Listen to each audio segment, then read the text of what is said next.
Hi folks, my name is Adam and I like to make tiny nerdy things, and it's time to make a piglin, but not just any piglin, a zombified piglin, which of course means we need to start with a strider. Now because my piglin is going to have that body. The last few Minecraft models I've made equal surfaces to add a bunch of lift and pressing those into the side of the strider's upper body head thing. With final crumbs pressed in between the larger chunks, it's into the oven to bake and I can get to work on the saddle. I'll start by making the harness that attaches to the saddle itself, which I figured would probably need a bit of extra support around the legs. In a world of perfectly cubed monsters, the saddle would probably stay in place without issue, but given that this particular red gonad is somewhat rounded, it makes sense to add a bit more support. To make the main part of the saddle, I'll lay out some cling film and press a saddle-shaped blob of brown clay into the middle. Then I can trace out the edge, fold the cling film back over top, and then aggressively add some texture to the top of the saddle. And make sure you subscribe. Then this textured brown clay cookie can get pressed on top of the strider, and I can add some finishing details like a slightly larger hump in the front and the back, and some straps on the side, followed by a final texturing to tie it all together, and that's the strider mostly finished, which means it's time to make a cube skull. 100. And just like any real skull, this one starts as a cube of foil that gets wrapped in a thick layer of white clay.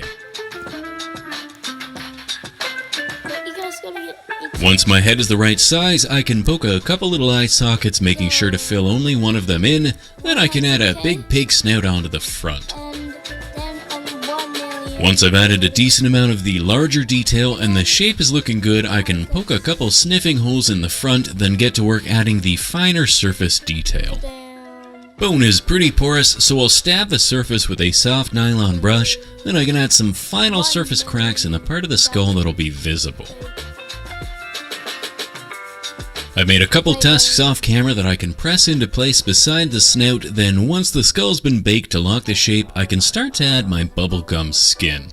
This is just some exceptionally pink clay that I've rolled as flat as possible using my pasta machine, which I can then press into place around the face until I've got ample coverage. I'll also make sure to rip the clay rather than cut it so the edges look as raggedy as possible. Then once I've got enough of the skull covered, I can start to add some angry wrinkles and details to the skin part of the face before coming back with my scalpel to chop out some strategically placed battle damage. Finally, some final surface detail by way of brush and silicone poker, then I can add an ear and it's into the oven to bake while I make the body.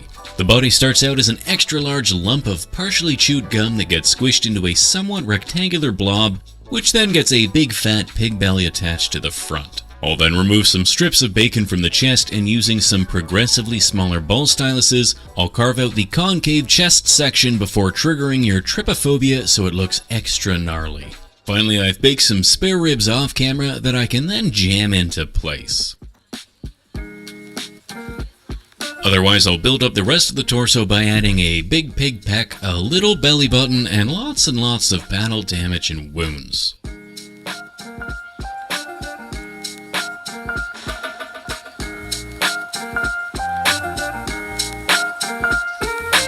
Once the torso is looking good, I'll give it some more of that blue glove texture, then stick the head in place and bake the body before getting to work adding the legs. Like everything else, I'll start with some somewhat rectangular worms that I'll gently reshape so that they keep that Minecraft style, but they look a little more natural. I'll also use the bake strider to shape the legs so that I know my piglin will fit on top later. Then it's just a case of refining the shape and adding all the battle damage, exposed bones, and other zombie-related detailing. Make the hooves, I'll squish a tiny blob of clay onto the tip of the leg, then carve 2 little toes, poke some little toe divots, then fill each of those with some gnarly pig nails. For his piglin pants, I'll start with some simple yet timelessly stylish brown leather underpants, followed by an equally timeless brown leather skirt. This will get smooshed in place messily to showcase the quality of the build, then using my fingers and some tweezers I can mess up the edge before using a knife to add the final rips and tears. Take a massive 20 to 50% off store-wide at Spotlight, so create it, decorate it, and celebrate it for less. At Spotlight, it's what you make it.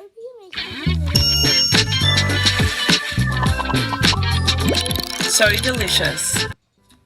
The arms undergo pretty well the same process of slightly rounded rectangles stuck to the body, but with the extra thumb stuck in place. Now this is where my lack of planning came back to bite me, since instead of a stick with a mushroom, the plan was to give the piglin some reins attached to the strider, so I made his hands in such a way that he'd be holding them. But in the end, the reins blocked too much of the strider's face, so I scrapped the idea and he's left with some kinda weird, not quite holding anything hands. I'm sure there's a lesson somewhere in there about planning, but at this point, poor planning is kind of a trademark of the channel, and to do otherwise feels wrong. Now for his left arm, I thought a fully exposed bicep bone would look cool, otherwise the rest of the process is the same.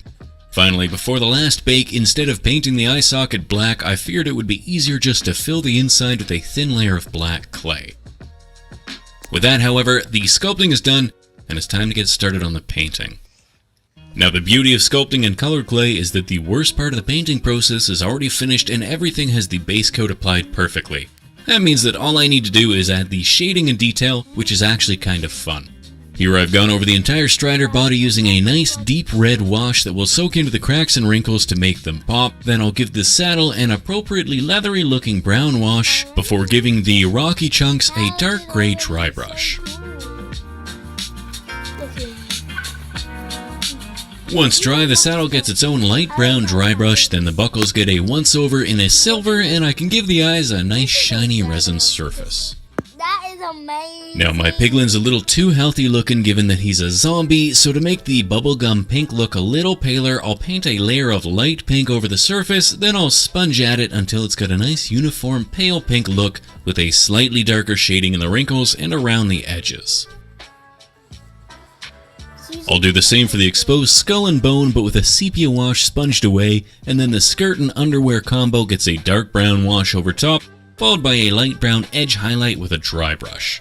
Finally, all the cracked, cut, and ripped up edges of the piglin skin get a gnarly green goop. Now I assume that green goop is to circumvent the age rating that having a whole bunch of red blood-covered zombies would bring, but I kinda like the green as a countercolor to the pink of the piglin, so instead of filling the wounds with red, I'm just gonna stick with a couple shades of green and make it look as moldy as possible.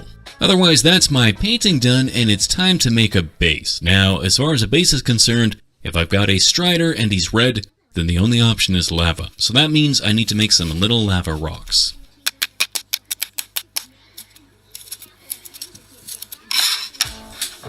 I'm going to be using resin to make the lava, so I need to make a frame, but I want the base to be square, so I've marked out the perimeter on a Perspex sheet so that I know where I can glue my little lava rocks. Once they're in place, I give them a black base coat followed by a lighter gray dry brush to tickle the tips and bring out the sharp edges, and it's time to frame up the walls. The machine blocks will make sure my walls are perfectly straight, and the hot glue will hopefully keep the resin from leaking out. Otherwise, I can glue my strider in place and get to making up my lava. I've mixed up a little cup of resin and separated into 3 little pots that I'll tint mostly orange with a little yellow and a little red.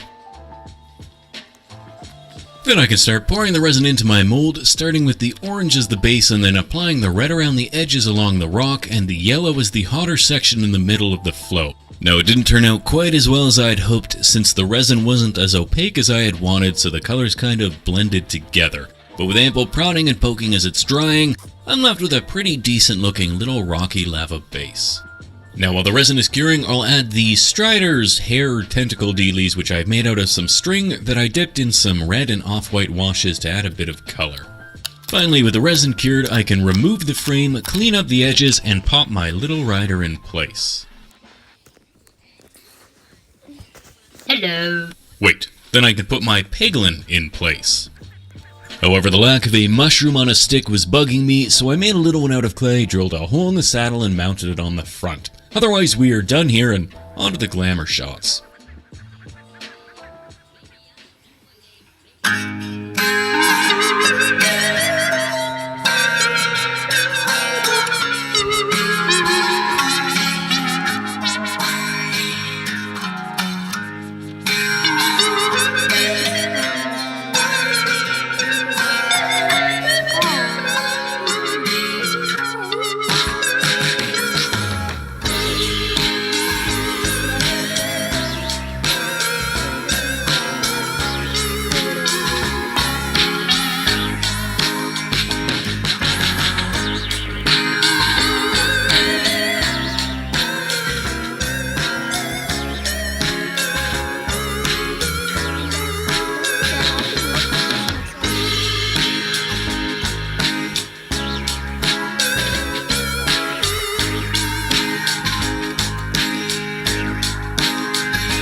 As always, a big ol' thank you to my wonderful patrons and a special shout out to my newest patrons, Ryan S., Everest, Iden Chase, Evan G., Stram Punch, Craig Blythe, Sparkles, Andrew Valenzuela,